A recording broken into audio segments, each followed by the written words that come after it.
Bismillahirrahmanirrahim. Assalamualaikum warahmatullahi wabarakatuh. Perkenalkan, nama saya Haris dari program studi Sistem Informasi dengan NIM H071241070. Nah, adapun tujuan dari pembuatan video ini yakni untuk memenuhi tugas proyek dari mata kuliah pengantar Sistem Informasi dengan judul buku yang saya buat yakni Fundamental dalam Era Digital.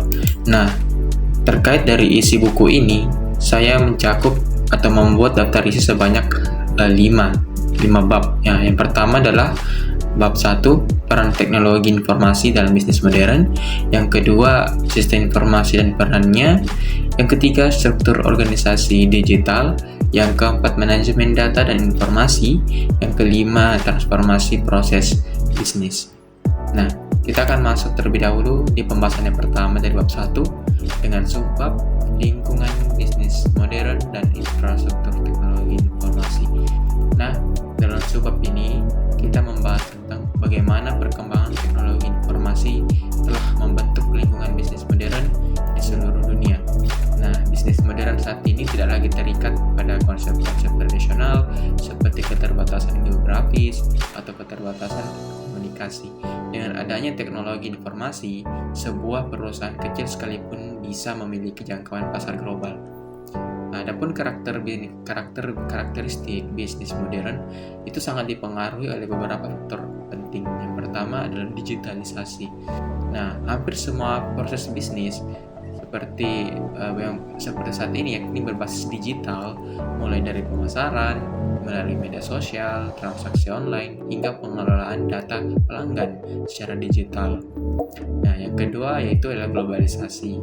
Teknologi informasi memungkinkan perusahaan untuk menjual produk dan jasanya ke berbagai negara dengan biaya yang jauh lebih rendah dibandingkan metode konvensional atau tradisional.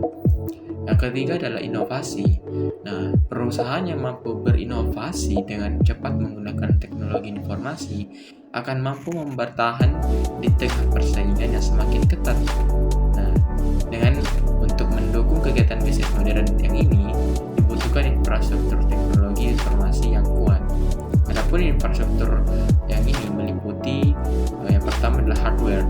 Nah, hardware ini seperti server, komputer, perangkat mobile, dan alat-alat jaringan. Nah, yang kedua adalah software. Software di sini seperti sistem ERP, yakni untuk mengelola daya perusahaan atau sumber daya perusahaan, dan CRM untuk hubungan pelanggan, hingga aplikasi analitik untuk pengambilan keputusan berbasis data. Selanjutnya adalah jaringan atau jaringan komunikasi. Ini termasuk internet, intranet, wifi, ataupun mobile network. Nah, yang sering mungkin teman-teman pakai. Nah, yang memungkinkan pertukaran informasi secara cepat dan aman. Adapun yang keempat yakni adalah cloud computing yang untuk memberikan fleksibilitas kepada perusahaan yang untuk mengakses dan menyimpan data dan kapan saja dan di mana saja tanpa harus bergantung pada infrastruktur fisik yang mahal. Nah, buku ini juga menekankan bahwa pengaruh infrastruktur teknologi informasi terhadap bisnis modern sangatlah besar. Nah, beberapa pengaruhnya atau pengaruh utamanya itu adalah akses pasar global. Mengapa? Karena dengan membuka akses pasar global, produk lokal bisa dinikmati oleh konsumen di berbagai negara. Nah, dan yang kedua itu meningkatkan efisiensi operasional. Mengapa? Karena proses bisnis menjadi lebih cepat, akurat, dan otomatis. Nah, hal ini tentu membantu kita dalam proses dalam bisnis modern ya tentunya.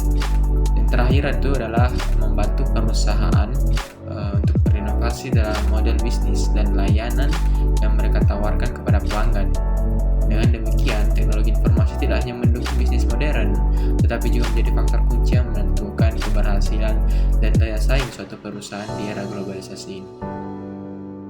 Nah, sekarang kita lanjut ke pembahasan subbab yang kedua, yakni pada sebab ini kita akan membahas tentang perkembangan dan tuntutan bisnis di era modern saat ini atau era digital. Nah, sering berkembangnya teknologi, terutama teknologi informasi, bisnis mengalami transformasi besar-besaran. Nah, dahulu bisnis beroperasi secara konvensional atau tradisional dengan mengandalkan proses manual dan hubungan tatap muka langsung. Namun, saat ini banyak proses bisnis yang sudah beralih menjadi model digital. Nah, buku ini juga menjelaskan bahwa perubahan model bisnis tidak hanya terjadi pada skala besar, tapi juga terjadi pada bisnis skala kecil dan menengah. Nah, misalnya banyak toko fisik yang kini membuka toko online di platform e-commerce seperti Tokopedia, Shopee, dan lain sebagainya. Nah, bahkan bisnis jasa seperti konsultasi, pendidikan, hingga kesehatan mulai banyak yang menggunakan platform digital untuk menjangkau konsumennya. Persaingan bisnis juga menjadi semakin ketat, dengan dinamis. Dengan teknologi, perusahaan baru atau startup bisa muncul dengan cepat dan langsung menyaingi perusahaan besar yang sudah mapan. Nah, oleh karena itu, perusahaan harus mampu beradaptasi dengan cepat terhadap perubahan pasar dan teknologi. Selain itu, ada perubahan signifikan dalam perilaku konsumen. Dengan konsumen kini lebih mengutamakan yang pertama adalah kemudahan akses, yakni ingin mendapatkan produk atau layanan secara cepat dan tanpa ribet, dan juga menginginkan layanan atau produk yang sesuai dengan kebutuhan pribadi mereka, dan juga tentunya kecepatan layanan ya. Nah, jadi tidak sabar dengan proses yang lambat karena mereka terbiasa dengan layanan instan seperti aplikasi ride hailing atau belanja online, TikTok Shop seperti itu. Nah, semua ini mendorong tuntutan baru bagi bisnis tentunya. Nah, hal ini juga kita berimpak kepada tuntutan bisnis terkait itu inovasi. Nah, inovasi dan bisnis harus terus berinovasi dalam produk, layanan, dan cara berinteraksi dengan pelanggan. Dan juga kecepatan dalam proses produksi, distribusi, hingga pelayanan harus dilakukan dengan cepat. Dan tentunya fleksibilitas. Bisnis harus mampu merespon perubahan pasar, tren konsumen, dan teknologi baru dengan lincah. Buku ini juga menekankan bahwa hanya perusahaan yang mampu mengantisipasi perkembangan dan memenuhi tuntutan pasar yang akan mampu bertahan dan berkembang di era digital ini. Oleh karena itu, memahami dinamika perubahan bisnis dan tuntutan konsumen menjadi kunci utama dalam menyusun strategi bisnis modern. Baik, selanjutnya kita masuk di pembahasan sebab yang ketiga. Nah, sebab ini membahas tentang mengapa teknologi informasi dan sistem informasi dalam bisnis itu menjadi sangat penting, terutama dalam dunia modern atau di era digital.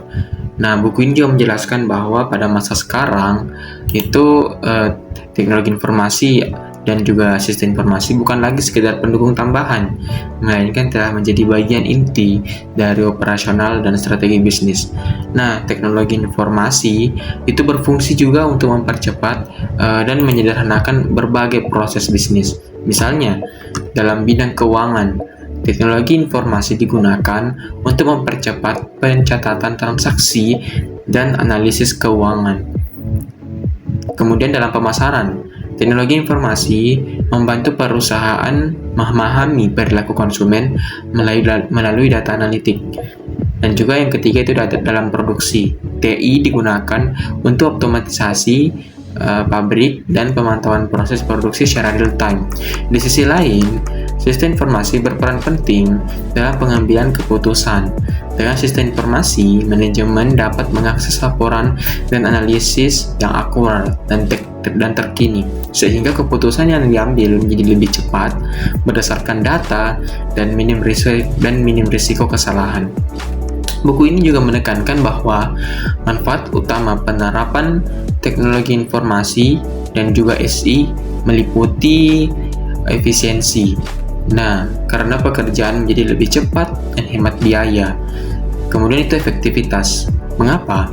Karena perusahaan dapat mencapai tujuan dengan lebih tepat Dan yang ketiga itu meningkatkan keunggulan kompetitif, yaitu kemampuan untuk bersaing lebih baik dibandingkan dengan kompetitor yang tidak memanfaatkan teknologi informasi secara optimal.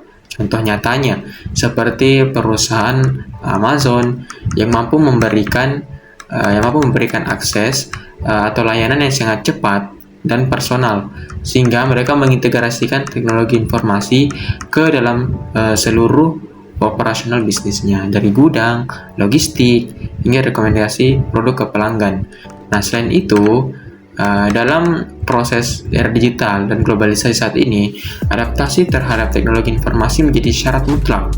Perusahaan yang lambat beradaptasi akan tertinggal jauh karena konsumen kini mengharapkan layanan yang super cepat, mudah, dan juga berbasis digital.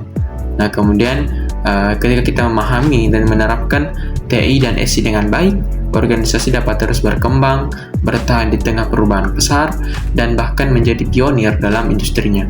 Karena itulah, buku ini menegaskan bahwa investasi di bidang teknologi informasi bukanlah pilihan, melainkan keharusan bagi bisnis modern. Nah, selanjutnya kita masuk di pembahasan selanjutnya, yakni bab 2 mengenai definisi, sejarah, komponen, dan pentingnya sistem informasi bagi organisasi dan masyarakat. Nah, pada sebab ini kita akan membahas tentang apa itu sistem informasi dan mengapa keberadaannya sangat penting dalam operasional dan pengambilan keputusan di organisasi modern. Nah, dalam buku ini dijelaskan bahwa sistem informasi adalah sekelompok komponen yang saling berkaitan, meliputi teknologi, manusia, dan produser atau prosedur yang berfungsi untuk mengumpulkan, memproses, menyimpan, dan mendistribusikan informasi untuk mendukung pengambilan keputusan, koordinasi, analisis, serta visualisasi dalam sebuah organisasi. Nah, dengan kata lain, sistem informasi bukan hanya tentang penggunaan komputer atau aplikasi saja, melainkan tentang bagaimana berbagai elemen bekerja sama untuk menghasilkan informasi yang berguna. Adapun komponen utama dalam sistem informasi yakni meliputi teknologi. Nah, teknologi di sini itu termasuk software, hardware, database, dan jaringan komunikasi yang digunakan untuk memproses data. Yang kedua juga tentunya manusia ya, baik sebagai pengguna, sistem, pengembang, maupun pengelola data. Adapun yang ketiga yakni proses atau prosedur, yaitu langkah-langkah yang mengatur bagaimana data dikumpulkan, diproses, dan disebarkan. Tujuan dari penggunaan sistem informasi sebagaimana dijelaskan dalam buku ini antara lain yakni mendukung operasional sehari-hari seperti transaksi penjualan, manajemen, inventaris, hingga pengajian karyawan. Yang kedua itu pengambilan keputusan. Mendukung pengambilan keputusan baik di level operasional, manajerial, maupun strategis. Dengan menyediakan informasi yang akurat dan tepat waktu, buku ini juga menekankan pentingnya sistem informasi dalam konteks bisnis modern. Karena kebutuhan akan informasi yang cepat, akurat, dan relevan menjadi semakin tinggi. Contoh implementasi sistem informasi dalam kehidupan sehari-hari bisa kita lihat pada sistem perbankan online, sistem ERP di perusahaan manufaktur, hingga aplikasi ride sharing seperti Gojek atau Grab yang semua prosesnya berbasis sistem informasi untuk mengatur order, pembayaran, dan layanan pelanggan. Nah, oleh karena itu, pemahaman tentang apa itu sistem informasi menjadi dasar bagi siapa saja yang ingin terlibat dalam dunia bisnis, teknologi, atau manajemen di era digital saat ini. Oke, selanjutnya kita lanjut di pembahasan subbab yang kedua dari bab 2. Nah, pada subbab ini kita akan membahas tentang sejarah perkembangan sistem informasi yang menunjukkan bagaimana teknologi telah mengubah cara organisasi mengelola informasi dari masa ke masa. Awalnya, pada era manual, sistem informasi dilakukan secara tradisional. Data dicatat secara tertulis menggunakan kertas, arsip, atau buku besar. Proses ini memakan banyak waktu dan juga rawan kesalahan manusia serta sulit dalam pengelolaan dalam pengambilan informasi ketika dibutuhkan. Seiring berkembangnya teknologi, dunia memasuki era komputerisasi yang dimana Hal ini tentunya terjadi pada sekitar tahun 1950-an. Komputer pada saat itu mulai digunakan untuk mengoptimalisasi tugas-tugas administrasi dan pengolahan data. Perusahaan besar seperti IBM memperkenalkan komputer mainframe untuk mempercepat pengolahan data transaksi. Komputerisasi ini juga mengurangi beban pekerjaan manual, meningkatkan akurasi, dan mempercepat aliran informasi dalam organisasi. Memasuki tahun 1980-an dan 1990-an, dunia bisnis dan organisasi mulai mengenal era jaringan. Internet dan intranet memperluas konektivitas antar kantor cabang, antar divisi, bahkan antar negara. Melalui jaringan komputer, data bisa dipertukarkan secara cepat. Komunikasi menjadi lebih efektif dan kolaborasi antar tim menjadi lebih mudah tentunya. Sistem informasi tidak lagi bersifat lokal tetapi sudah global. Kini, kita berada di era cloud computing. Data dan aplikasi tidak harus lagi tersimpan di perangkat lokal, melainkan di server-server online yang dapat diakses dari mana saja dan dengan koneksi internet. Kemudian, cloud computing memberikan fleksibilitas, aksesibilitas, dan juga skalabilitas dan memungkinkan organisasi untuk menghemat biaya investasi infrastruktur. Buku ini juga mengaitkan perkembangan sistem informasi dengan dampak revolusi industri. Pada revolusi industri 3.0, terjadi otomatisasi besar-besaran dengan bantuan komputer dan teknologi informasi yang meningkatkan produktivitas secara signifikan. Nah, pada revolusi industri 4.0, teknologi seperti Internet of Things atau IoT, kecerdasan buatan, AI, dan Big Data ini semakin memperkuat sistem informasi dan juga menjadikannya lebih cerdas, adaptif, dan mampu belajar dari data dalam skala besar. Selanjutnya kita masuk di pembahasan sebab yang ketiga dari bab 2, yakni komponen-komponen utama yang membentuk sebuah sistem informasi. Nah, buku ini juga menjelaskan bahwa sistem informasi terdiri dari 5 elemen yang penting yang bekerja sama untuk memastikan sistem berfungsi dengan efektif. Komponen pertama itu adalah hardware atau perangkat keras. Hal ini mencakup semua alat fisik yang digunakan dalam sistem informasi seperti komputer, server, perangkat mobile, perangkat jaringan, dan juga printer serta penyimpanan data. Hardware tentunya berfungsi sebagai tulang punggung yang memungkinkan aktivitas pengumpulan, pemrosesan, penyimpanan, dan distribusi informasi berjalan dengan baik. Komponen kedua yaitu adalah software atau perangkat lunak. Ini mencakup aplikasi dan sistem operasi yang menjalankan tugas-tugas spesifik dalam sistem informasi. Nah, adapun dua jenis software yang disebutkan dalam buku ini, yakni adalah software system seperti Windows, Linux, atau iOS yang mengelola perangkat keras. Selanjutnya itu software aplikasi. Itu seperti program akuntansi, ERP, CRM, dan aplikasi bisnis lainnya yang digunakan untuk mendukung aktivitas operasional. Komponen ketiga adalah data. Data merupakan bahan mentah yang dikumpulkan, diproses, dan dianalisis untuk menghasilkan informasi yang berguna. Data juga bisa berupa angka, teks, gambar, atau video, dan menjadi pusat dari semua aktivitas dalam sistem informasi. Komponen keempat adalah peopleware, yakni mencakup orang-orang yang berinteraksi dengan sistem, baik sebagai pengguna biasa, administrator, developer, maupun analisis sistem. Tanpa unsur manusia, teknologi canggih sekalipun tidak akan berjalan efektif. Peran manusia sangat penting dalam mengelola, mengembangkan, dan menggunakan sistem informasi sesuai kebutuhan organisasi. Adapun komponen selanjutnya yang kelima, ini adalah prosedur. Nah, prosedur merupakan aturan, kebijakan, dan standar operasional yang mengatur bagaimana sistem informasi yang digunakan.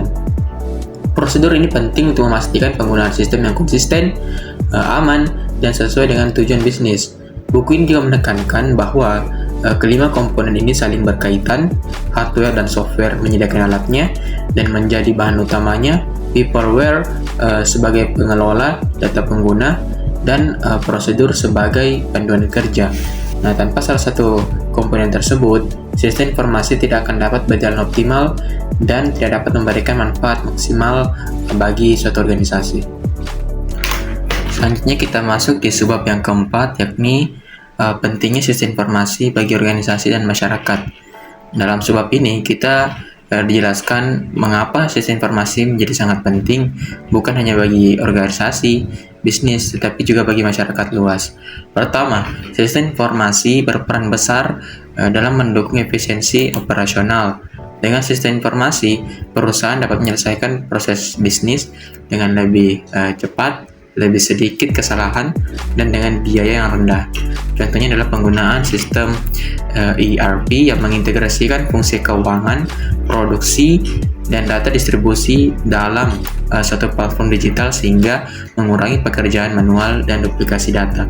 Kedua, sistem informasi mendorong otomasi proses bisnis.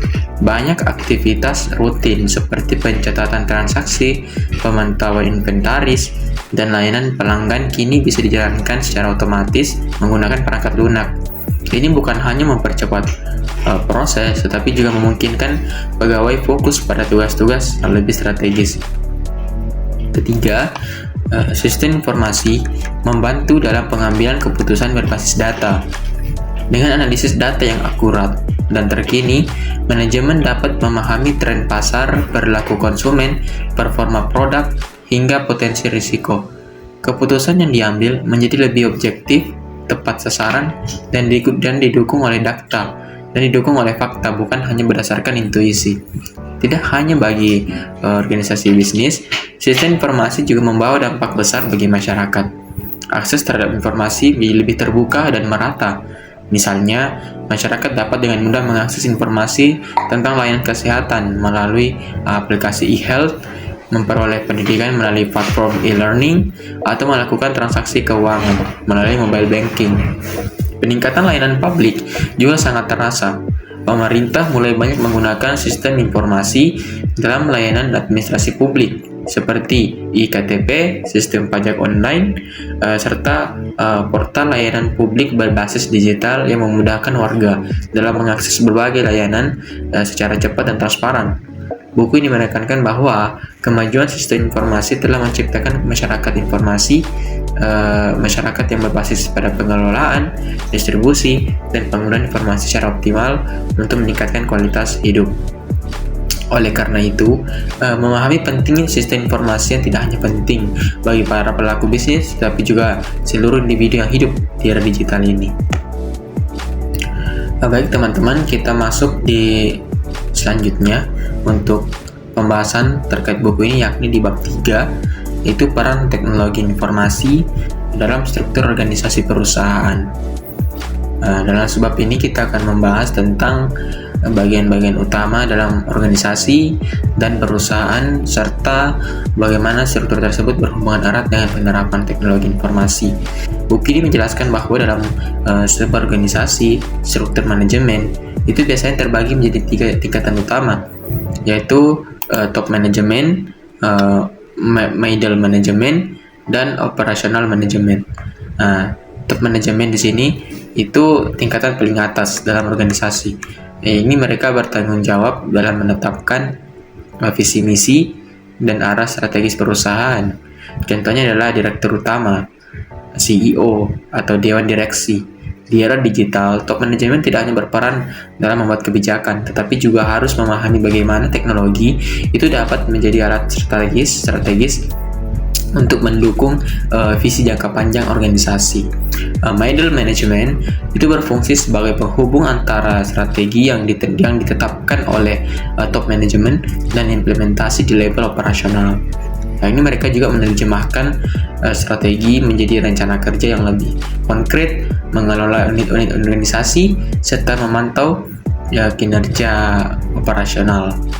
Middle management itu juga memiliki peran penting dalam memastikan adopsi teknologi informasi berjalan efektif di masing-masing departemen.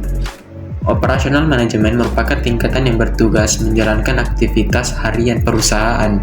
Mereka adalah manajer lini pertama atau supervisor yang memastikan bahwa semua proses berjalan sesuai standar operasional. Nah, dengan adanya sistem informasi, tugas operasional seperti pelaporan, monitoring produksi, atau pelayanan pelanggan menjadi lebih cepat dan terintegrasi. Selain struktur tingkatan manajemen, organisasi juga dibagi menjadi beberapa divisi fungsional, yaitu divisi keuangan, dia yang mengelola transaksi, anggaran dan laporan keuangan. Kemudian ada divisi sumber daya manusia, SDM, ini mengelola rekrutmen, pelatihan, pengembangan karyawan. Selanjutnya ada divisi produksi, ini bertanggung jawab atas produksi barang atau jasa, dan antara itu ada divisi pemasaran, itu fokus pada promosi, penjualan, dan juga hubungan dengan pelanggan. Nah, buku ini menekankan bahwa masing-masing divisi ini itu mengandalkan sistem informasi khusus untuk meningkatkan efektivitas kinerja mereka. Misalnya, divisi keuangan menggunakan sistem akuntansi digital, SDM menggunakan HRIS atau high risk, produksi menggunakan sistem SCM, dan pemasaran menggunakan CRM. Dan dengan adanya teknologi informasi, struktur organisasi menjadi lebih dinamis, fleksibel, dan mampu beradaptasi dengan perubahan yang cepat dalam lingkungan bisnis. Baik, selanjutnya kita lanjut di pembahasan subbab yang kedua dari bab 3 terkait kebutuhan informasi dalam organisasi. Nah, pada subbab ini kita akan menjelaskan bahwa informasi yang dibutuhkan oleh setiap bagian organisasi itu berbeda-beda, tergantung pada tugas dan tanggung jawab mereka. Nah, seperti yang tadi sudah saya jelaskan, top manajemen di sini top manajemen membutuhkan informasi strategis yang sifatnya luas, jangka panjang, dan prediktif. Informasi ini juga digunakan untuk menyusun visi dan misi organisasi, menetapkan tujuan jangka panjang, serta membuat keputusan besar seperti ekspansi bisnis atau investasi baru. Contohnya laporan tren pasar global, analisis kompetitor, atau proyeksi pertumbuhan industri. Nah, middle management membutuhkan informasi taktis dan analitik. Mereka menggunakan informasi ini untuk merancang program kerja, mengalokasikan sumber daya, dan memantau kinerja divisi masing-masing. Nah, contoh informasi yang dibutuhkan oleh middle management itu seperti laporan kinerja bulanan, anggaran divisi atau hasil evaluasi proyek. Dan juga yang ketiga itu adalah operational management. Nah, di sini operational management lebih fokus pada informasi operasional dan rutin. Mereka memerlukan data yang real time dan spesifik seperti laporan stok harian, daftar kehadiran karyawan, atau rekap transaksi penjualan harian. Informasi ini membantu mereka dalam menjalankan tugas harian dengan lebih cepat dan akurat. Buku ini juga menjelaskan tentang aliran informasi dalam organisasi yang terdiri dari aliran vertikal, yaitu aliran informasi yang disampaikan ke divisi bawah, top down atau dari bawah ke atas atau bottom up, misalnya strategi perusahaan yang disampaikan ke divisi, atau laporan operasional yang dilaporkan dari bawah ke manajemen atas. Yang kedua itu aliran horizontal, yaitu aliran informasi antar unit atau departemen dalam tingkatan yang sama. Misalnya, divisi pemasaran berkoordinasi dengan divisi produksi untuk meluncurkan produk baru. Nah, dengan sistem informasi yang terintegrasi, aliran informasi baik vertikal maupun horizontal itu menjadi lebih cepat, akurat, dan mendukung pengambilan keputusan yang lebih baik di semua level organisasi. Nah, selanjutnya kita bahas ke pembahasan subbab yang ketiga. Nah, subbab yang ketiga ini membahas tentang konsep sistem informasi berbasis komputer yang menjadi dasar utama dalam operasional bisnis modern. Buku ini juga menjelaskan bahwa sistem informasi komputer atau berbasis komputer (SIBK) itu adalah sistem informasi yang memanfaatkan teknologi komputer untuk mengumpulkan, memproses, menyimpan, dan menyebarkan informasi. Nah, dengan kata lain, komputer berperan penting sebagai alat untuk mengelola data dan menghasilkan informasi yang berguna bagi organisasi. Tujuan utama dari SIBK adalah untuk meningkatkan efisiensi, mempercepat proses bisnis, meningkatkan akurasi data, serta mendukung pengambilan keputusan yang lebih baik di semua level organisasi. Adapun manfaatnya dari implementasi sistem ini itu ada 3, efisiensi, akurasi, pengambilan keputusan. Nah, semua proses ini, baik efisiensi itu memerlukan waktu yang lama, kini bisa diselesaikan dalam waktu yang lebih singkat. Kemudian akurasi tentunya mengurangi risiko kesalahan manusia atau human error, dan pengambilan keputusan yang disediakan secara cepat dan akurat membantu manajer mengambil keputusan yang lebih tepat. Untuk dapat berfungsi dengan lebih baik lagi, sistem informasi berbasis komputer harus memiliki beberapa komponen pendukung yang sudah saya jelaskan sebelumnya, itu ada hardware, software, database, dan juga jaringan komunikasi. Nah, buku ini juga menyebutkan bahwa beberapa jenis sistem informasi atau sistem informasi berbasis komputer itu yang sering digunakan dalam organisasi itu diantaranya MIS, itu Management Information System, menyediakan laporan rutin untuk membantu pengelolaan operasional. Dan juga yang kedua itu ada DSS atau Decision Support System. Ini mendukung proses pengambilan keputusan dengan analisis data dan model.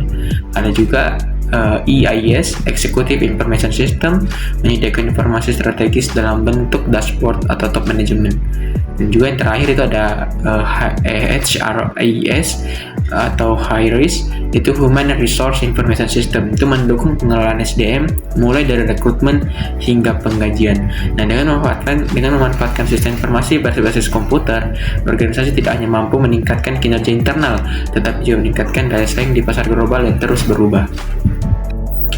Baik, selanjutnya kita masuk di pembahasan yang keempat. Dalam sebab ini, kita akan membahas tentang infrastruktur dan arsitektur teknologi informasi, serta sistem informasi dalam perusahaan.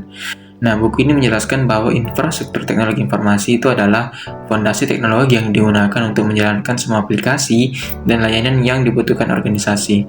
Infrastruktur ini mencakup semua komponen teknologi yang mendukung operasi bisnis, seperti hardware, software, jaringan komunikasi, dan juga cloud computing. Nah, sementara itu, arsitektur TI merujuk pada perancangan dan struktur keseluruhan dari sistem teknologi informasi yang digunakan oleh organisasi.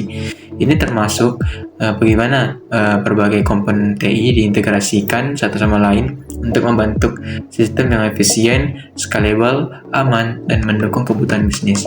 Beberapa komponen kunci dan infrastruktur dan arsitektur TI itu adalah database, sistem pengolahan data yang memungkinkan penyimpanan dan pengambilan informasi dengan cepat, dan juga ada server, yakni pusat pemrosesan data yang mendukung layanan aplikasi.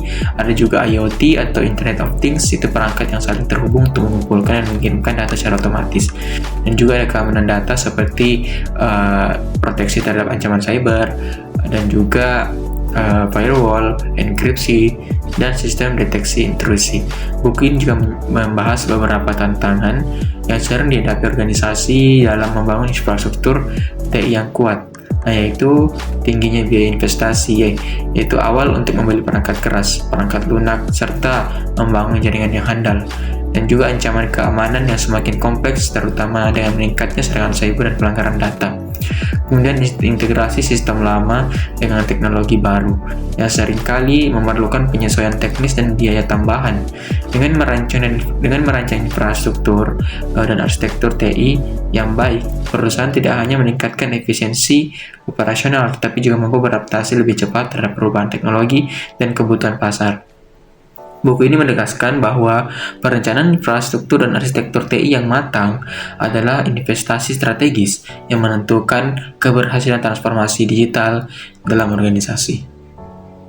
Selanjutnya kita masuk di pembahasan selanjutnya, yakni bab 4, yakni manajemen data dan informasi dalam bisnis modern. Nah, dalam sebab ini kita akan membahas tentang pentingnya data dan informasi dalam dunia bisnis modern. Buku ini menjelaskan bahwa di era digital, data dan informasi menjadi aset strategis yang sangat berharga bagi organisasi. Untuk memahami hal ini, kita harus membedakan antara data, informasi, dan juga pengetahuan. Data itu adalah fakta mentah yang belum diolah. Data bisa berupa angka, teks, gambar, suara, atau sinyal lain yang pada dasarnya tidak memiliki makna spesifik sebelum diproses. Misalnya angka 100 atau kata Jakarta atau masing-masing hanyalah potongan dan data tanpa konteks. Ketika data diproses, dianalisis dan disusun ke dalam konteks yang relevan, maka ia telah menjadi informasi. Informasi juga memberikan arti terhadap data, sehingga dapat digunakan untuk memahami situasi tertentu. Misalnya, 100 unit produk terjual di Makassar tiap tahunnya, kemudian hal itu juga merupakan informasi. Kenapa? Karena menggabungkan data mentah menjadi makna yang dapat digunakan dalam bisnis. Nah, pengetahuan adalah tahap berikutnya, yaitu informasi yang diperkaya dengan pengalaman, wawasan, dan pemahaman individu. Contohnya, seorang manajer berpengalaman dapat menggunakan informasi penjualan untuk memperkirakan tren pasar dan mengambil keputusan strategis. Nah, buku ini menjelaskan dan juga menekankan bahwa data adalah fondasi dari semua proses bisnis modern. Dengan mengelola data secara efektif, perusahaan itu dapat memantau performa internal, mengidentifikasi tren pasar, memahami kebutuhan pelanggan, mengoptimalkan rantai pasokan, mengembangkan produk dan juga layanan baru, dan berbagai strategi yang dapat dilakukan. Kemudian, data yang dikelola dengan baik itu juga memungkinkan pengambilan keputusan yang lebih baik juga, dengan akurat juga, karena ia berbasis fakta, bukan sekedar intuisi. Nah, selanjutnya itu di dunia bisnis saat ini, kecepatan dan ketepatan dalam mengakses serta menganalisis data itu menjadi faktor pembeda utama antara perusahaan yang sukses dan data yang tertinggal. Karena itu, memahami pentingnya data informasi bukan hanya menjadi kebutuhan teknis, tetapi juga menjadi fondasi utama dalam perumusan strategi bisnis di era digital. Kemudian sebab yang kedua, yakni membahas tentang sumber data dan metode untuk mendapatkan data. Hal ini merupakan langkah penting dalam membangun sistem informasi yang handal. Buku ini membedakan dua jenis sumber utama, yaitu data primer dan juga data sekunder. Nah, apa itu data primer? Data primer adalah data yang dikumpulkan langsung dari sumber asalnya untuk tujuan tertentu. Misalnya, perusahaan itu melakukan survei langsung kepada pelanggan atau masyarakat untuk mengetahui tingkat kepuasan mereka. Nah, data ini biasanya lebih spesifik dan relevan dengan kebutuhan organisasi, namun memerlukan waktu dan biaya yang tidak sedikit dalam mengumpulkannya. Kemudian data sekunder itu adalah data yang sudah dikumpulkan atau data dari pihak ketiga. Misalnya, laporan dari lembaga statistik, artikel penelitian, atau data industri yang diterbitkan oleh pemerintah atau konsultan bisnis. Nah, dalam memperoleh data, terdapat beberapa metode pengumpulan yang disebutkan dalam buku ini, yaitu adalah survei. Survei di sini yaitu menggunakan kuesioner atau formulir untuk mengumpulkan jawaban dari responden dalam jumlah yang besar. Survei yang cocok untuk memperoleh data kuantitatif yang dapat diolah secara statistik. Kemudian ada wawancara. Metode pengumpulan data dengan bertanya langsung kepada narasumber itu lebih terstruktur dan juga sering digunakan untuk menggali informasi yang lebih mendalam. Kemudian observasi, metode pengamatan langsung terhadap aktivitas atau situasi tertentu tanpa melakukan intervensi, cocok digunakan ketika perilaku aktual lebih penting daripada pendapat responden. Nah, buku ini juga menekankan bahwa memilih metode pengumpulan data yang tepat sangat penting karena metode yang dipilih akan mempengaruhi akurasi data, relevansi data terhadap tujuan riset, kemudian aktivitas, efisiensinya, biaya, dan waktu. Sebagai contoh, jika sebuah perusahaan itu ingin mengetahui preferensi pelanggan terhadap produk baru, maka survei online dapat menjadi pilihan yang efisien. Sedangkan jika ingin memahami bagaimana proses kerja di lapangan berlangsung, observasi akan lebih sesuai dalam hal ini. Nah, dengan memahami berbagai sumber dari metode pengumpulan data, organisasi dapat memperoleh data yang valid dan relevan, sehingga dapat mendukung analisis yang lebih akurat dan pengambilan keputusan yang lebih efektif. Baik, pembahasan selanjutnya adalah sebab yang ketiga, yakni membahas tentang keuntungan menggunakan pendekatan database dalam pengelolaan informasi organisasi.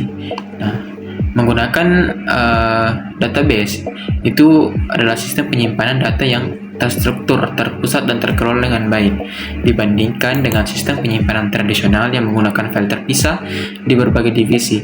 Pendekatan database menawarkan banyak keuntungan. Pertama, database memungkinkan penyimpanan data yang lebih terstruktur sehingga semua data diatur di dalam tabel-tabel yang memiliki hubungan satu sama lain. Kemudian juga yang memudahkan proses pencarian, penyaringan, dan pengolahan data. Nah, yang kedua itu adalah database. Kedua, database meminimalkan redundansi, artinya pengulangan data. Kemudian ia juga mengurangi inkonsistensi antara data. Dalam hal ini, dalam sistem tradisional, ini sering terjadi kasus di mana data yang disimpan di beberapa tempat berbeda, dan ketika ia ingin mengadakan perubahan terhadap data tersebut, itu tidak semua data diperbarui secara konsisten. Dengan database, data cukup diperbarui satu kali, dan semua bagian organisasi akan mengakses versi data yang sama. Yang ketiga, yakni adalah penggunaan database meningkatkan efisiensi pengelolaan data.